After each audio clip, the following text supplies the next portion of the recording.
소유권자를 찾아봐야 한다. 지금 소유권자 말고 최초 소유권자를.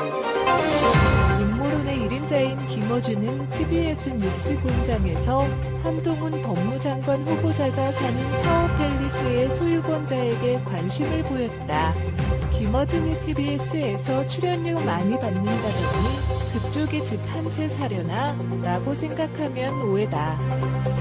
저 말은 한 후보자를 검증하기 위해 한 말이었고, 그에 따르면 고위직 검사들을 삼성이나 재벌들이 그런 식으로 관리하는 경우가 있었다. 알고 보니 한 후보자가 사는 집 최초 소유권자는 삼성전자와 삼성 SDI, 소위 백개문 사이트는 흥분했다. 역시 삼성은 만하게 드나. 정말 더럽네요. 누가 누구에게 정의를 말합니까? 당장 압수수색 들어가야죠.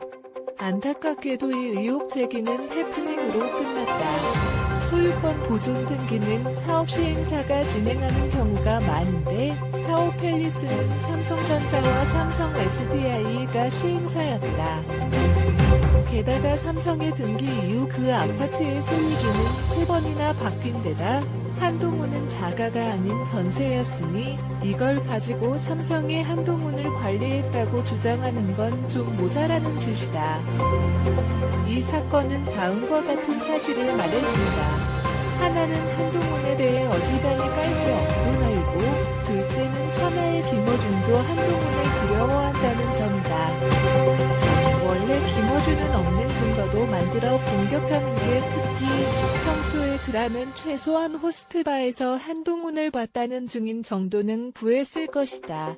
그런데 한동훈은 자신에 대해 허위 사실을 유포하는 것은 가만 놔두지 않는다. 유시민을 보라. 한동훈이 자기 계좌를 뒤졌다는 거짓말을 했다가 5억 원짜리 민사소송에 걸려 있지 않은가? 김어준마저 이러는 걸 보면 민주당이 벼르고 있다는 한동훈 청문회가 어쩌면 싱겁게 끝날지도 모른다는 생각이 든다.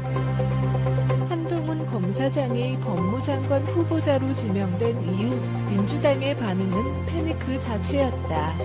그도 그럴 것이 한동훈에게 자신들은 가해자이기 때문이다. 현 사태를 일진을 다룬 영화에 비유해보자. 한 중학교, 일진 여럿이서 한 학생을 괴롭힌다. 이유는 그가 너무 다르기만 해서 재수가 없다는 것이다. 참다 못한 피해 학생은 전학을 가지만 고등학교 때 다시 일진들과 만난다.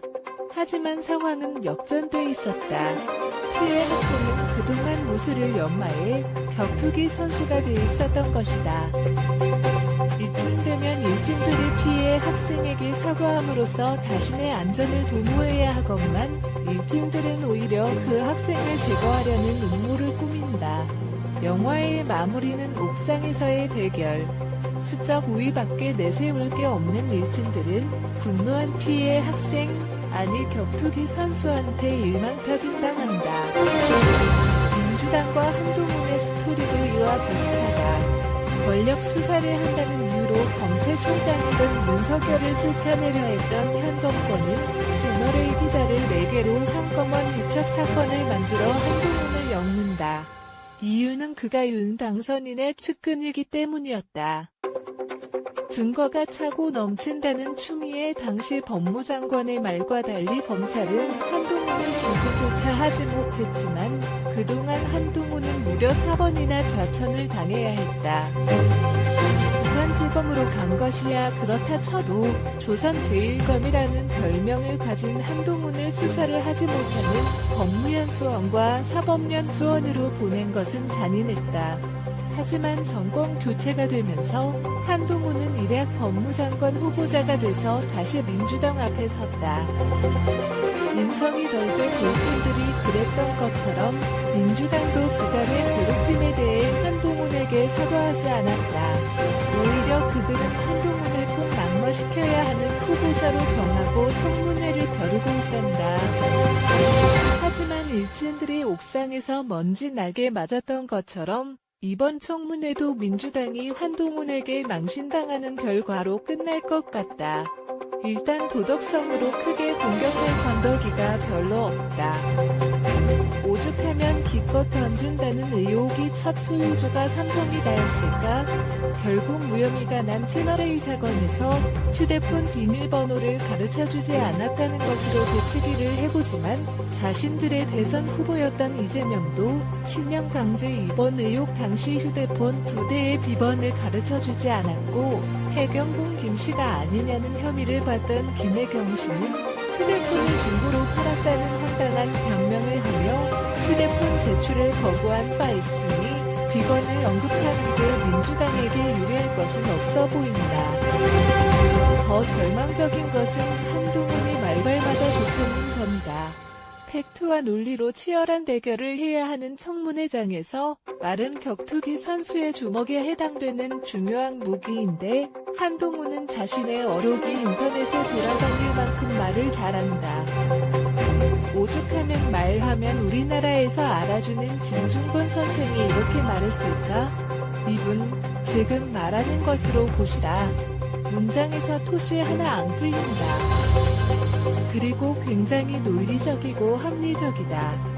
그렇기 때문에 민주당 의원들이 아무리 궤변을 동원한다 하더라도 아마 청문회장에서 판판이 깨지지 않을까 굉장히 재밌을 것 같다. 사실 민주당도 이 점을 모르는 게 아니다.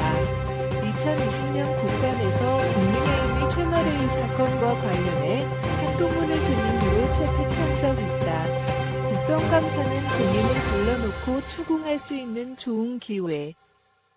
그래서 각 정당에서는 자신들과 관련된 인사가 증인으로 나가는 걸 한사코 막는다.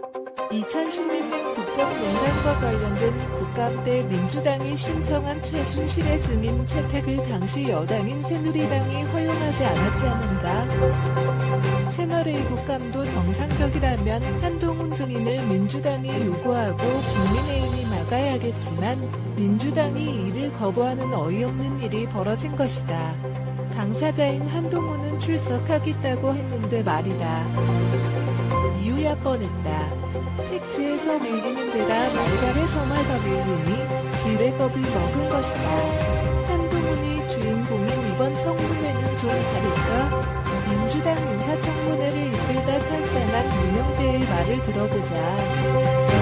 인사청문회 자체를 거부해야 하는 것 아닌지 검토하고 있다. 후보자가 오만방자해서라는 이유를 댔지만 국민은 알고 있다. 이게 빤스런이라는 것을 민주당에게 부탁드린다. 제발 청문회를 열어달라. 지난 5년간 한 일이 다 까발려진 채 큰데 자로 널브러진 당신들의 모습을 보고 싶으니까 그가 남긴 어록과 함께 글을 맺는다. 진영에 상관없이 강자의 불법에 더 엄정해야 한다는 그 기준에 따라 일했습니다. 그렇게 해도 약자에게 기울어진 운동장인 게 한시 세긴 좋아요. 그러다 공격받는 건 감수해야죠.